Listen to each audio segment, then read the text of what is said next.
but here we are today. The concept is pretty simple, and something that could have easily happened. Now you're probably thinking though, why would Broly be sent off to Vegeta's crew? Well, that's not exactly what happens. You'll see what I mean once the video starts. But it's gonna have some dire consequences on the story. Much more than you'd probably expect. So, how does this occur and what's it gonna affect? Let's set a like goal of 4,500 likes. Once we hit that, I'll continue with another story and make this into a full series. Anyways, let's begin discussing what might have happened if Broly joined Vegeta's crew. So first off, we start with the normal backstory that happens in the Broly movie. King Vegeta decides it's best to send Broly off the planet. His power seems way too strong and they don't really want him here. Besides the fact that he views his son as superior, he also does see Broly as a threat.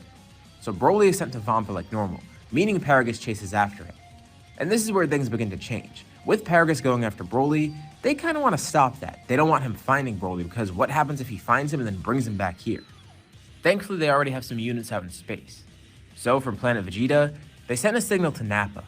Him and whatever crew's out in space needs to stop Paragus. Now at this point, it's really just Nappa and some random Saiyans. Vegeta and Raditz probably aren't with him just yet.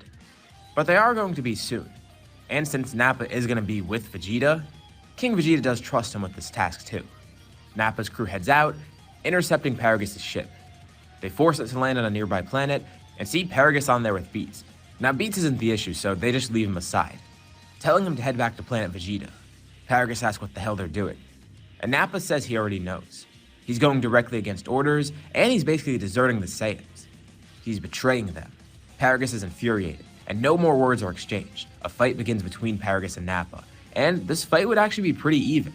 Paragus was decently strong and a decently high-ranking member of the army. And right now he's definitely in his peak. Nappa's also a high-ranking official too. I'd say he probably isn't as strong as he is in the Saiyan saga, but pretty close. And for the sake of that, we now have an even battle here. Nappa knew this would be tough, but he's glad. He's been itching for a good fight. A battle ensues, and Nappa commends Paragus' power. It's too bad he's gonna have to kill him here. Paragus says it's not gonna be as easy as he thinks. But it becomes clear as the fight's going on, the two are just dead even. They're gonna need to up the ante somehow. And Paragus does exactly what Nappa was hoping for. He tries to create an artificial moon. Now, this cuts his power dramatically, meaning Nappa has the upper hand. Paragus is doing this out of desperation, and he's gonna try and remove Nappa's tail. But luckily, Nappa's not the only one there. There are other Saiyans. Paragus isn't too concerned about them though, they're not too strong. He throws the artificial moon in the air, and then immediately lunges towards those other two Saiyans, just to make sure he doesn't have to worry about them. But as he does, he lets his guard down for a second, and he feels a sharp pain in his back. He turns around, and he sees Beats there holding out a gun. He shot off Paragus' tail. Nappa laughs, looking up at the artificial moon as well.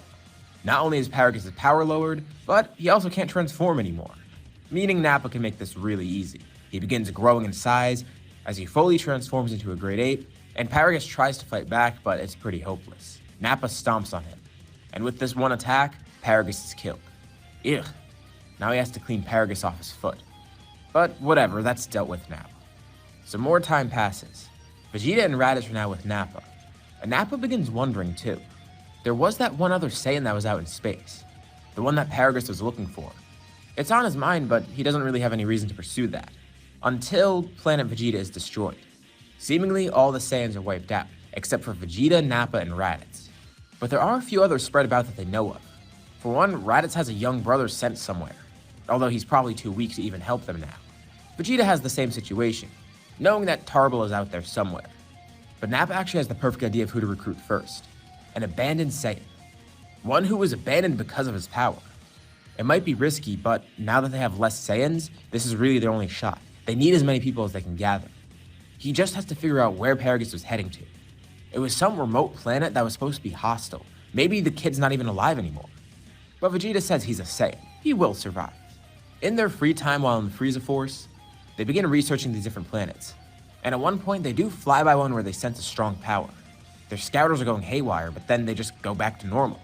Could this be where he was headed? And Nappa vaguely remembers. This was kind of in the direction where Paragus was headed. Of course, that was a few years ago, and planets change, so he doesn't know for sure, but it seems like a good bet. This is somewhere in the same system where they stop Paragus. So, they descend on the planet. Utilizing scouters, they are able to track down someone.